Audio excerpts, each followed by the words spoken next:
Se você é dono de clínica e acha que seu negócio é uma instituição de caridade, você vai continuar patinando esse ano. Eu sou Felipe Monteiro, sou empresário, dono de clínica, tenho uma empresa também no ramo de estruturação comercial.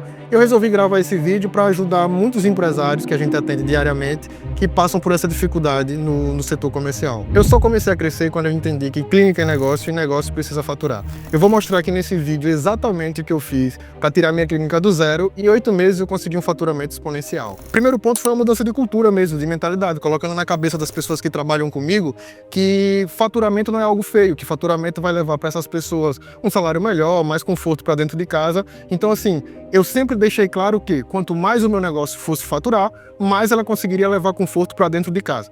Essa foi a primeira injeção de cultura que eu coloquei dentro do meu negócio. Estrutura comercial. Como é que eu vinha trabalhar essa estrutura comercial dentro do meu negócio?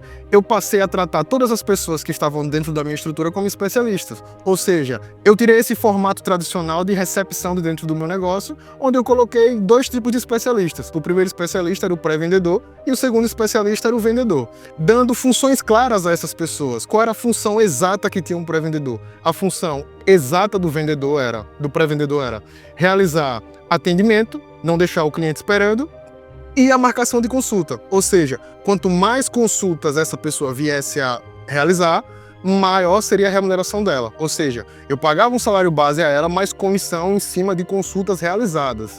E a segunda foi o vendedor, que eu passei a realizar o pagamento em cima de comissões perante o valor que ela passou a vender. Ou seja, se ela realizasse venda de 100 mil por mês, eu pagaria uma comissão X mais o salário base em cima da comissão dela. Contando também com o multiplicador, por exemplo, um multiplicador de 0,7 se ela não tivesse batido a meta, um multiplicador de 1 se ela batesse a meta, um multiplicador de 1,2 se ela batesse a super meta. Então assim, eu deixava sempre minha equipe engajada para realizar um processo de venda mais fluido e natural. Com isso eu acabei com aquela história de um atendimento passivo, né? Onde eu tenho uma equipe, que a equipe fica ali o tempo todo esperando, e entrei de fato com a estrutura comercial ativa, onde as pessoas que trabalham comigo realizam um atendimento ativo, elas passam a ir atrás do cliente. Por quê? Porque o cliente realizando fechamento passa a trazer mais dinheiro, que passa a levar mais dinheiro para dentro da família dela. Então eu criei todo esse ecossistema voltado em bom atendimento traz retorno para o cliente, que traz indicação, que traz novos pacientes, que traz mais dinheiro para ela, ou seja, eu resolvi de fato abrir os números do meu negócio para que todas as pessoas que participam dele entendam que quanto mais a gente consiga evoluir financeiramente, mais dinheiro ela vai levar para dentro de casa. Então, essa foi a principal injeção que eu dei no meu negócio, foi de fato uma mudança de cultura. Funções do pré-vendedor: atendimento, conversão de lead e marcação de consulta. A meta dele se baseia na marcação de consulta.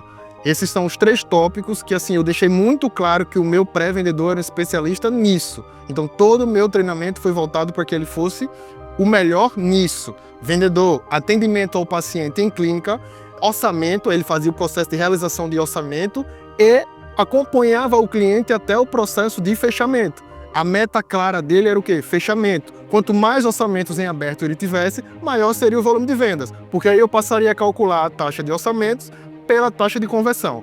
Dando um exemplo claro, como é que funcionaria? A cada 100 contatos que eu tive captados, eu convertia 20 consultas, que dessas 20 consultas se transformavam em 10 procedimentos. Dando um exemplo claro para isso, eu entendi que eu precisava realizar 100 atendimentos para desses 100 atendimentos se transformarem em 20 consultas. Aí vai a meta do pré-vendedor, o volume de consultas, ou seja, a cada 5 pacientes que eu atendo, ele converte em consulta. E eu entendi que a cada 20 consultas que eu realizava, eu tinha um fechamento de 10 procedimentos. Ou seja, eu tinha uma taxa de conversão no atendimento de 20% e uma taxa de conversão para o cliente que entrava dentro da clínica de 50%. Lógico que isso tudo a título de exemplo, né? Os números não são esses, são bem diferentes. Então eu passei a ter justamente essa previsibilidade do meu negócio, passando a entender o quê? A cada 1000 contatos que eu atendia, eu realizava 200 consultas e tinha 100 procedimentos fechados. Então eu consegui metrificar exatamente o volume de atendimentos que eu precisava para o volume de procedimentos para bater aquela minha meta durante o mês. Deixando sempre claro que cada pessoa que trabalhava comigo era um especialista em determinada função.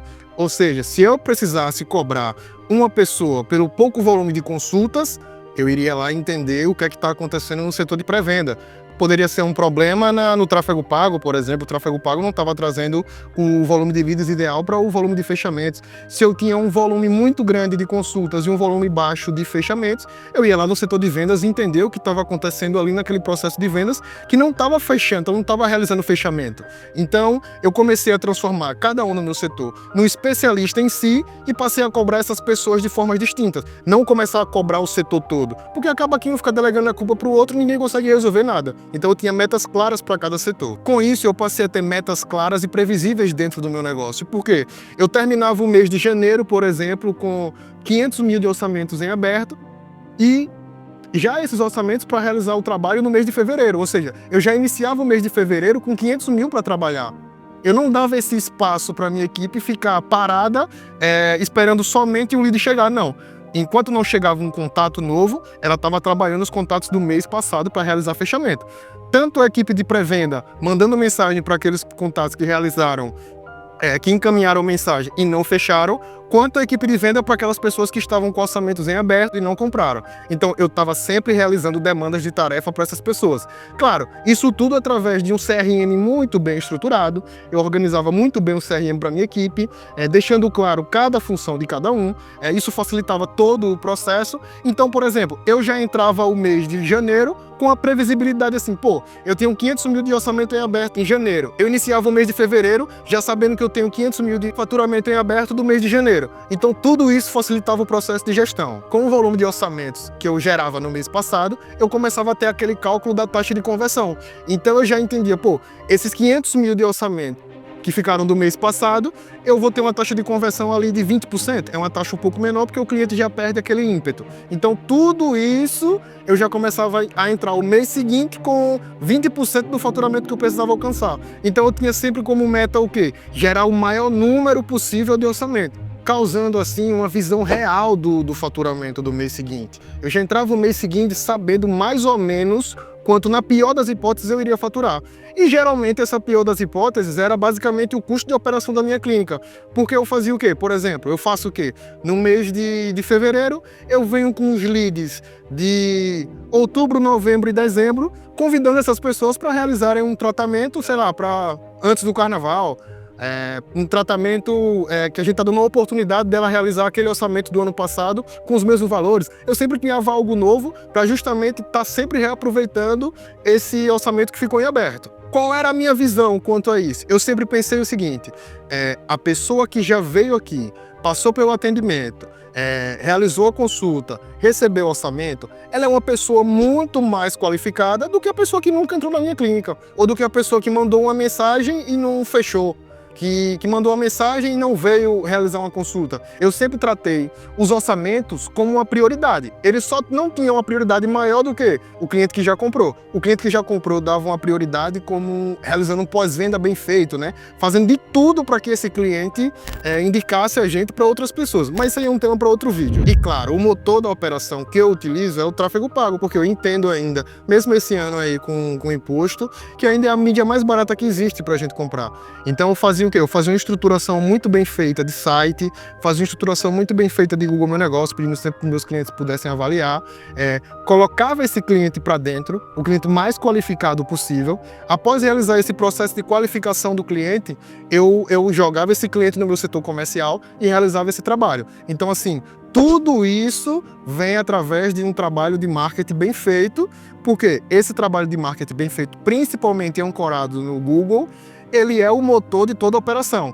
O comercial, ele é o avião e o tráfego pago, ele passa a ser a gasolina daquele avião, né? Então, quanto melhor a qualidade da gasolina, quanto mais tranquilo e mais seguro vai ser o voo. Então, eu sempre trabalhei o negócio justamente nesse formato. O processo que eu utilizava era captação de cliente via Google, através de um site muito bem feito, e utilizava sempre o Instagram como apoio. Por quê? Porque eu entendo que o Google e o site, ele passa a ter um filtro muito maior desse cliente. O cliente vem já sabendo basicamente aquilo que a gente faz. O cliente, ele teve que digitar exatamente, por exemplo, numa clínica de, sei lá, nutrologia, o cliente vai lá e tem que digitar nutrólogo em São Paulo. Então eu entendo que ele é um cliente muito mais interessado do que o cliente que recebe um vídeo meu do nada lá no Instagram. Então eu sempre preferi trabalhar trabalhar com essa estrutura via Google, utilizando sempre o Instagram como apoio, né? Beleza, a pessoa acessou nosso site, viu nosso conteúdo, ela vai clicar no Instagram para ver se a gente existe mesmo, como é que a gente está gerando ali e tudo mais. Então, eu acredito que para esse formato, o cliente Google ele passa a ser muito mais qualificado. A gente, como gestor, precisa entender o seguinte: venda não é sorte, é processo mais volume. Ou seja, quanto mais organizado eu tenho o meu processo e mais volume entra dentro desses processos, maior é o processo de vendas. Ou seja, não adianta você ter um volume gigantesco de lead e um comercial mal organizado, e não adianta você ter um comercial bem feito sem estar entrando lead também nessa operação. Então, processo bem estruturado e quantidade suficiente de contatos para que sua equipe venha trabalhar. A sua equipe não pode ficar com tempo ocioso. A partir do momento que ela zerou aquela lista de contatos do dia que você recebeu do tráfego pago, ela começa a ligar para aqueles clientes que ficaram em aberto. Eu sempre costumo estipular que minha equipe trabalhe realizando uma média de 80 tarefas diárias. Essa tarefa pode ser um contato via WhatsApp, pode ser uma ligação, pode ser, dentre outras coisas, que ela gere um relacionamento com a pessoa. Pode ser um pós-venda, qualquer coisa que passe a se aproximar do cliente. Isso vai fazer um diferencial muito grande para dentro do seu negócio. Todo contato que você recebe, você precisa entender que você pagou por esse contato. Sei lá, uma média de um contato hoje é R$8, então você não pode descartar esse contato. O contato mandou um bom dia, parou de responder. No dia seguinte, você está tendo sua lista de contatos que chegou, volta a tentar um contato novamente com essa pessoa que mandou um bom dia e deixou de responder. Vai avaliando ali o interesse dessa pessoa. Então, o CRM, ele estrutura tudo isso para você. Se você é dono de clínica, está fazendo marketing sem o comercial estruturado, você está deixando seu dinheiro na mesa. Tem que focar sempre no comercial. O comercial é sempre prioridade. Não adianta você vender saúde sem estar conseguindo manter a estrutura que você tem. Não adianta você vender saúde e ter um funcionário mal remunerado dentro do seu negócio. Então, foco no comercial. Eu vou deixar aqui na descrição alguns contatos, para que, se vocês acharem interessante, mandem mensagem para a gente, que a gente vai conversando e entendendo exatamente o que você está fazendo aí. No próximo vídeo eu vou estar trazendo um profissional aqui da minha empresa que é especialista em CRM. Ele vai dar uma aula aí como é que funciona essa gestão e todos os processos para ter um setor comercial muito bem organizado. Cuidar de pessoas é a missão. Faturar bem é o que mantém essa missão viva. Por hoje é só. Fiquem com Deus e espero vocês aí no próximo vídeo.